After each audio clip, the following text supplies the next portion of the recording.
இது மகிமை நேரம். பிதாவாகிய தேவனாலும் கர்த்தராகிய இயேசு கிறிஸ்துவினாலும் உங்கள் எல்லாருக்கும் கிருபையும் இரக்கமும் சமாதானமும் உண்டாவதாக. திரும்பமாக இந்த தொலைக்காட்சியின் வாயிலாக நம்மை சந்திக்க செய்த சர்வ வல்லமையுள்ள தேவனாகிய கர்த்தருக்கே இந்த செய்தியினால் வருகிற சகல துதியும் கனமும் மகிமையும் உண்டாகட்டும். ஜெபம் பண்ணிவிட்டு செய்திக்கு நேராக நம்ம போகலாம். சர்வ வல்லமையுள்ள எங்கள் நல்ல தகப்பனே, இந்த நல்ல வேளையிலே உம்மை நாங்கள் ஸ்தோத்தரிக்கிறோம் அப்பா. இந்த நல்ல நாளுக்காக உம்மை நாங்கள் துதிக்கிறோம். எங்கள் வீடுகளில் அமர்ந்தபடியே உம்முடைய வார்த்தைகளை கேட்க தேவன் எங்களுக்கு தந்திருக்கிற இந்த பெரிய ஸ்லாக்கியத்துக்காக உம்மை நாங்கள் ஸ்தோத்தரிக்கிறோம் ஏசப்பா. நாங்கள் தியானிக்க போகிற இந்த வார்த்தைகளை எங்கள் ஒவ்வொருவருக்கும் ஆசீர்வதிச்சு தாரோம் ஆண்டவரே. இதை பிரசங்கம் பண்ணுகிற எனக்கும் அந்த கிருபைகளை நீ தாரோம். உம்மோடு இன்னும் அதிகமாக நாங்கள் நெருங்கி வாழ உறவாட எங்களுக்கு நீர் உதவி செய்யும். எங்கள் எல்லாருடைய ஜெப வாழ்க்கையும் இன்னும் பலப்படுத்தும், ஆசீர்வதியும், அதிகரியும். உமக்காக வாழ, உம்மை பிரியப்படுத்த நாங்கள் எதை செய்தாலும் அதை கர்த்தருக்கென்று செய்ய எங்களுக்கு பலன் தாரோம். இந்த வார்த்தைகளை கொண்டு எங்களோடு பேசும், எங்களை ஆசீர்வதியும். நான் உன் வாயோடே இருந்து நீ பேச வேண்டியதை உனக்கு போதிப்பேன் என்று சொன்னீர் இயேசப்பா. நீர் எனக்கு கற்றுத்தாரணும், நீர் பேசும், நாங்கள் கேட்கிறோம். இயேசுவின் நாமத்தில் ஜெபிக்கிறோம் பிதாவே, ஆமீன். செய்திக்கு முன்னால வேதத்திலேருந்து ஒரு பகுதியை உங்களுக்கு வாசிக்கிறேன். லூக்கா 11வது அதிகாரம், அவர் ஒரு 1வது வசனத்திலிருந்து. அவர் ஒரு இடத்தில் ஜெபம் பண்ணி முடித்த பின்பு அவருடைய சீஷரில் ஒருவன் அவரை நோக்கி, ஆண்டவரே, யோவான் தன் சீஷருக்கு ஜெபம் பண்ண போதித்தது போல நீரும் எங்களுக்கு போதிக்க வேண்டும் என்றான். அதற்கு அவர், நீங்கள் ஜெபம் பண்ணும்போது பரமண்டலங்களில் இருக்கிற எங்கள் பிதாவே, உம்முடைய நாமம் பரிசுத்தப்படுவதாக, உம்முடைய ராஜ்யம் வருவதாக, உம்முடைய சித்தம் பரமண்டலத்திலே செய்யப்படுகிறது போல பூமியிலேயும் செய்யப்படுவதாக. எங்களுக்கு வேண்டிய ஆகாரத்தை அன்றென்றும் எங்களுக்கு தாரும். எங்கள் பாவங்களை எங்களுக்கு மன்னியும், நாங்களும் எங்களிடத்தில் கடன்பட்ட எவனுக்கு மன்னிக்கிறோமே. எங்களை சோதனைக்குட்பட பண்ணாமல் தீமை நின்று எங்களை ரட்சித்துக் கொள்ளும் என்று சொல்லுங்கள் என்றார். கர்த்தருக்கு சித்தமானால் இந்த வாரத்தின் தொடர் செய்திகளாக ஜெபம் என்கிற தலைப்பிலே நாம் தியானிக்கலாம் என்று நினைக்கிறேன். இயேசு கிறிஸ்து ஒரு இடத்தில் ஜெபம் பண்ணி முடித்த பின்பு அவருடைய சீஷர்கள் அவரிடத்திலே போய் எங்களுக்கு ஜெபம் பண்ண போதிக்க வேண்டும் என்று கேட்டார்கள். இயேசு கிறிஸ்துவின் வாழ்க்கையை கவனித்த சீஷர்கள் அவரிடத்திலே அவர்கள் மேன்மையாக கண்டுபிடித்தது அவருடைய ஜெப வாழ்க்கை. அவர் போகும் பொழுது திரளான ஜனங்கள் அவருக்கு பின் சென்றார்கள். அவர் செய்த அற்புதங்களும் அதிசயங்களும் ஏராளம் ஏராளம். சர்வ வல்லமையுள்ள தேவனாகிய கர்த்தர் தாமே மனுஷர் நடுவிலே வந்து வாசம் பண்ணி பெரிய பெரிய அற்புதங்களை அவர்களுக்காக செய்தார். 5 அப்பத்தையும் 2 மீனையும் 5000 பேருக்கு அதிகமான சீஷர்கள் இருந்த இடத்திலே மீதி எடுக்கும்படி செய்தார். பிறவி குருடனை சுகமாக்கினார். மரித்தோரை அவர் உயிரோடே எழுப்பினார். கானா ஒரு கல்யாண வீட்டிலே திராட்சை ரசம் குறைவுபட்ட பொழுது தண்ணீரை அவர் ரசமாக மாற்றினார். அவருக்கு பின்னாக போக ஏராளமான ஜனங்கள். இதெல்லாம் பார்த்த அந்த சீஷர்கள் அவைகளினால் கவரப்படாமல் அவர்கள் கவரப்பட்டது ஆண்டவருடைய ஜெப வாழ்க்கையை பற்றி. இயேசு கிறிஸ்துவிடம், நீர் எங்களுக்கு ஜெபம் பண்ண போதியும் என்று கேட்டார்கள். எங்களுக்கு அற்புதம் செய்ய சொல்லித்தாரும் என்று கேட்கவில்லை. திரளான ஜனங்கள் எங்களை பின்பற்ற நாங்கள் என்ன செய்ய வேண்டும் என்று அவரிடம் கேட்கவில்லை. ஆண்டவரே, நாங்கள் உம்மை போல ஜெபிக்க வேண்டும் என்று ஒரு சரியான கேள்வியை கேட்டார்கள். கேட்ட பொழுது கர்த்தர் அவர்களுக்கு ஒரு ஜெபத்தை சொல்லி கொடுத்தார்.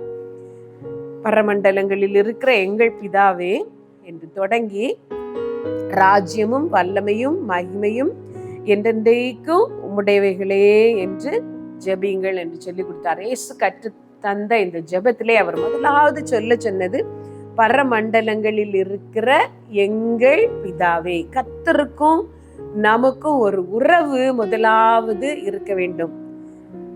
அப்பொழுதுதான் நாம் பண்ணுகிற ஜெபம் சரியாக இருக்க முடியும். ஜெபம் என்றால் என்ன என்று நீங்கள் நினைக்கிறீர்கள்?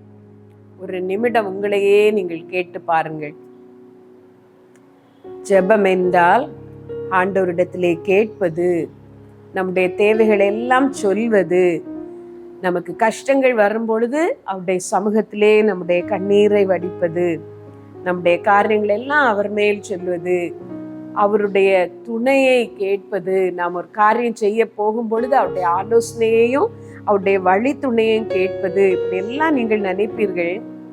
அதெல்லாம் சரியான பதில் தான். வேதத்திலே நாம் பார்க்கும் பொழுது மன விருப்பங்களை ஆண்டவரிடத்திலே சொல்லி பெற்றுக்கொண்டவர்கள் ஏராளமான பேர்கள். பெரிய தேவைகள், பெரிய குறைகள் இருக்கும் பொழுது ஒரு மனுஷரும் அந்த காரியத்திலே நிவர்த்தி செய்ய முடியாது, மனுஷர் அந்த தேவைகளை பூர்த்தி செய்ய முடியாது. கர்த்தர் தாமே இறங்கி அந்த காரியத்தை மேற்போட்டு கொண்டு அற்புதங்களை செய்யாத பட்சத்திலே ஒரு விமோசனமே இல்லை என்ற நேரத்திலே கர்த்தரை நோக்கி கூப்பிட்டு ஆச்சரியமாய் அவரிடத்திலிருந்து பதில் பெற்று கொண்டவர்கள் ஏராளம் பேர்கள். வேதம் முழுசும் நிறைய ஜெபங்களும் பதில்களும் இருக்கிறது. எனக்கு விரோதமாய் சத்துருக்கள் எழும்பின பொழுது நானோ ஜெபம் பண்ணி கொண்டிருக்கிறேன் என்று சத்துரு சொன்னார். பொல்லாத மனுஷர்களால், நன்மை பெற்ற துரோகிகளால், மனுஷர்களால் நெருக்கப்படும் பொழுது மனிதர் கர்த்தரை தேடினார்கள், கர்த்தரை துணையாக கொண்டார்கள், கர்த்தரை உறைவிடமாக கொண்டார்கள். நீரே என் கோட்டை, என் தஞ்சம், உம்மிலே நான் ஒளிந்து கொள்ளுகிறேன், உமக்குள்ளே நான் தஞ்சம் புகுகிறேன் என்று சொல்லி கர்த்தரை எல்லாமாக கொண்டு ஜெபித்தவர்களையும் நாம் வேதத்திலே நாம் பார்க்கிறோம்.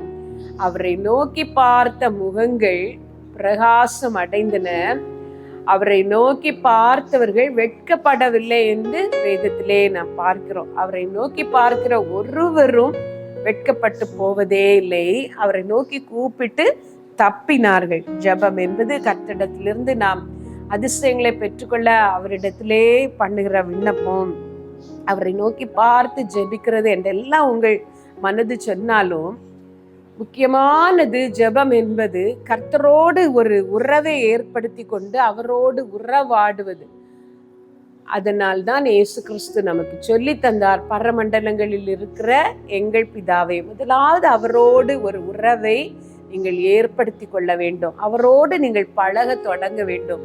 எப்பொழுது அந்த உறவு ஆரம்பிக்கிறது என்றால் அவருடைய நாமம் இயேசு கிறிஸ்து என்ற நாமத்தின் மேல் விசுவாசம் உள்ளவர்களாய் இயேசு கிறிஸ்துவை உங்கள் இருதயத்திலே ஏற்றுக்கொள்ளும் பொழுது, இயேசு கிறிஸ்து உங்கள் இருதயத்திலே வர வேண்டுமானால் அந்த பொல்லாததும் திருக்குள்ளதும் கபடும் காமவிகாரமும் வஞ்சகமும் நிறைந்த இந்த இருதயம் பரிசுத்தமாக்கப்பட வேண்டும்.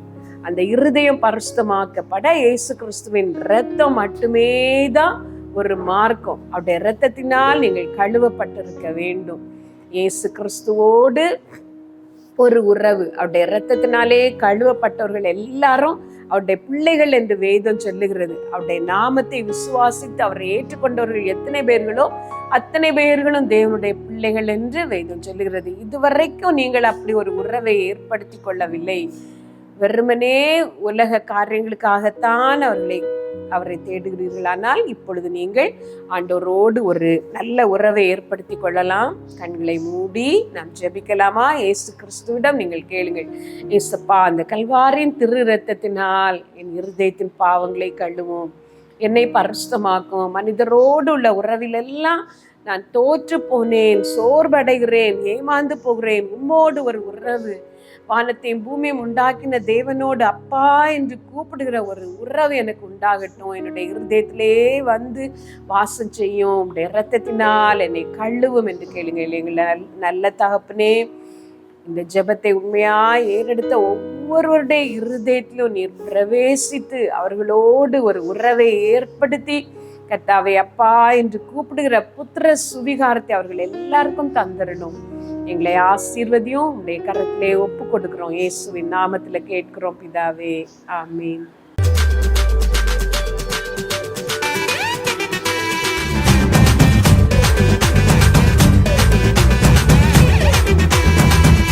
மகிமை